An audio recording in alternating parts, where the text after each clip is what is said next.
ጤና ይስጥልኝ ኢትዮጵያ ወንድሞቼና እህቶቼ ሀገር ውስጥም ሀገር ውጭ ያላችሁት።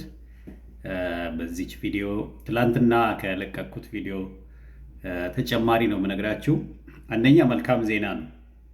አንደኛ ላመሰግናችሁ ወንድማችን ቴዎድሮስ እንግዲህ ማን እንደሆነ ቴዎድሮስ ያው ከትላንቱ ቪዲዮ ታውቁታላችሁና አሁን በጣም ብዙ ድጋፍ አግኝቷል። በርታ ብላችሁታል ብዙዎቻችሁ እና የተወሰናችሁት ደግሞ ተወሰነ ብርም ልካችሁለታል እና አሁን አንደርስኮር ማድረግ የፈለግኩት ነገር አለ። ብዙ ጊዜ ትንንሽ የሚመስሉ ነገሮች ለምሳሌ ስልካችን ላይ በጣም ኢንቴንሽናሊ አሁን እኔ እንደማደርገው ከ5 ደቂቃ 10 ደቂቃ በላይ አይወስድብንም። የሆነ ጉዳይ ላይ ታርጌት አድርገን ያንን ግን በየቀኑ ብናደርገው በቃ ለውጡ በጣም ትልቅ ነው። ልዩነቱ በጣም ብዙ ነው እና ብዙዎቻችን አንዲት ነገር አድርገን ከዛ በኋላ አንዴ ስላደረግን ነገሮች እንዲሻሻሉ እንፈልጋለን። እንደዛ አይነት አካሄድ ያሳስታል፣ ስህተት ነው፣ ልክ አይደለም። ምንም ቢሆን በአንዲት ጊዜ የሚቀየር ነገር ብዙ ጊዜ የለም። አንድን ወጣት እንዲያድግ ከፈለግን እንዲሻሻል ከፈለግን ኮንስታንት አቴንሽን እና ሳፖርት ኤንድ ሞቲቬሽን ኤንድ ሜንተሪንግ ይፈልጋል ማለት ነው። ስለዚህ አሁን ልጠይቃችሁ የፈለግኩት አንደኛ ቴዎድሮስን ሜንተር እንድታደርጉት ነው። እህታችን አያህሉሽ ከደብረ ብርሃን በጣም ጎበዝ ናት። ጎበዝ እህት አግኝተዋል እና እሷም ታግዘዋለች። ሌሎቻችሁም እንድታግዙት አንደኛ ጥሪ ይሄም እና በተለያየ መንገድ ሜንተር በማድረግ እውቀት በመስጠት ጋይድ በማድረግ ልታግዙ ትችላላችሁ። የግድ ገንዘብ ላይሆን ይችላል። አንዳንድ ሰው የሚፈልገው በርታ መባል በራሱ ብዙ ርቀት የሚያስኬዳቸው ወጣቶች አሉ እና ይህን እንድታስተውሉ ነው። በሁለተኛ ደረጃ እያንዳንዳችን በተለይ 24 ሰዓት እግዚአብሔር የሰጠናለን በየቀኑ እና እውነት 24 ሰዓታችንን በትክክል ነው የምንጠቀመው ብለን ራሳችን እንድንጠይቅ ፈልጋለሁ። በተለይ እኔ አይነት እንደዚህ በትምህርት በሉት በስራ ምክንያት የተወጣጠርን ሰዎች አለን። ግን በስነ ስርዓት ጊዜያችንን ደግሞ ኦዲት ወደ ማድረግ ብንሄድ ቢዚ የሆን ይመስለናል እንጂ አክቹዋሊ ቢዚ አይደለም። ችግራችን ምንድን ነው? የጊዜ አጠቃቀምና ሀሳባችንን የምንጠቀምበት መንገድ ነው ክፍተት ያለው ማለት ነው። እና እጃችን ላይ ያሉትን ሀብቶች የምንጠቀምበት መንገድ ነው። ለምሳሌ በየቀኑ 5 ደቂቃ ብታጣ በሳምንት 20 ደቂቃ አታጪም ማለት ነው። የፈለገ ቢዚ ብትሆኚ 20 ደቂቃ በአንድ ሳምንት አታጪም። አሁን እኔ ለምጠይቅሽ አይነት ስራ 20 ደቂቃ በየሳምንቱ ብትሰጪ የስ ኢትዮጵያ በጣም ያድጋል።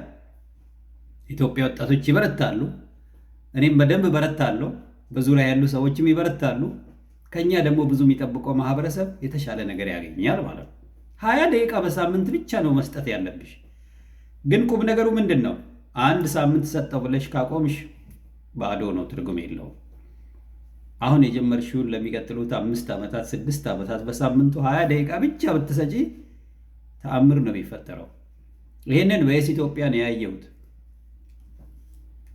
ተአምር ሲባል በጣም ትልቅ ነገር ላይሆን ይችላል። የአንድን ሰው ህይወት መቀየር ዝም ብለሽ አስቢ ውስጥ 20 ደቂቃ ሰርተሽ በሳምንት 20 ደቂቃ ሰጥተሽ የአንድ ሰው ህይወት ግን በጥሩ ሁኔታ ቢቀየር ማለት ነው። ያ ህይወት ምናልባት የአንቺ ህይወት ማለታችን ነው፣ የኔ ህይወት ሊሆን ይችላል። የአንድ ወጣት ዛሬ ስራ አጥቶ የተቀመጠ ጎበዝ ወጣት ነው፣ ወይም ደግሞ የአንድ የአርሶ አደር ህይወት ነው፣ ወይ ደግሞ ተጥሎ ዛሬ የተገኘ ህፃን ነው ማለት ነው። 20 ደቂቃ ለዛ ህፃን ብለን ብቻ እኔና አንቺ ብንሰባሰብ ትልቅ ለውጥ ነው የምናመጣው። አውቃለሁ ማአት ፖዚቲቭ ኢነርጂ ማአት ኔጌቲቭ ኢነርጂ በዙሪያችን አለ። ነፍ ዲስትራክሽን ያለው ማለት ነው። አሁን ሰዓቱን አይደለም ያጣነው፣ ጊዜውን አይደለም ያጣነው፣ ሀብቱን አይደለም ያጣነው። አስተሳሰባችንና ነገሮችን የምንሰራበት መንገድ ዘመናዊ አይደለም። ዝም ብዬ ራሴን ስታዘብ እኔ ራሴን ሳየው ነው የሌሎቹ ሰዎች ጋር ያለው ክፍተት የሚታየኝ፣ እኔ ጋር ክፍተቱ ስላለ እና አንዳንዴ መስራት ትፈልግና አብሮህ የሚሰራ ታጣለህ። ለምሳሌ ወላጅ የሌለው ህፃን ተጥሎ የተገኘ ህፃን ሲባል እጅግ የሚከብደኝ ቶፒክ፣ በጣም በጣም የሚዘገነነኝ ቶፒክ። ዛሬ ግን በሚገርም ሁኔታ እንዲህ አይነት ቶፒክ ነግረህ ራሱ ሰዎች ችላ ሄደው ብለው ማለፍ መቻል። በቃ ኢሚዩኒቲ ተወግ ሰዎች የመጨከን ኢሚዩኒቲ እንትን ቢውልድ እያደረግን ይመስለኛል። እንዴ ዝም ብዬ ሳየው ቀለል አድርገው ሲያልፉ ያለው ሰዎች በጣም ከባድ ቶፒክ ትናገራለህ፣ ዝም ብሎ ያልፋሉ። ይሄ የሚሆንበት ምክንያት ምንድን ነው? በየአቅጣጫው ኔጌቲቭ ስቶሪ ማህበራዊ ሚዲያው አምፕሊፋይ እያደረገ እያጋነነ ስለሚነግረን ስሜታችን ደንዝዘናል ማለት ነው። እኔ እንደዛ ነው የምረዳው። በጣም የማህበረሰቡን ትኩረት የሚፈልጉ ነገሮችን ይዘህ ስትወጣ ብዙ የተጋነነ ስቶሪ ቀድሞውኑ ሲነገረው የዋለ ሰው ምንም አይገርመውም። ገብቷቸዋል። ስለዚህ ይሄ ከምንድን ነው ከዚህ ለማምለጥ እቅድ ነው የሚያስፈልገን። እኔ አሁን እንደነገርኳቸው የ30 ዓመት እቅድ አውጥቻለሁ። በ3 ዓመትም ልሙት በ3 ቀንም ልሙት፣ ግን የ30 ዓመት እቅድ አለኝ። ፕሮዳክቲቭ ኤጅ ነው ብዬ አሰብኩ። በቃ ይሄንን አሎን ነው። እስከ ዛሬም ያው ማንም ሰርቲፊኬት ሰጥቶኝ አይደለም የኖርኩት፣ እግዚአብሔር ነው ያኖረኝ። አሁንም እሱ የፈቀደውን ያህል ኖራለሁ። የምችላትን ጊዜ ደግሞ በአግባቡ እጠቀማለሁ ማለት ነው። ስለዚህ 30 ዓመት እቅድ አውጥቻለሁ።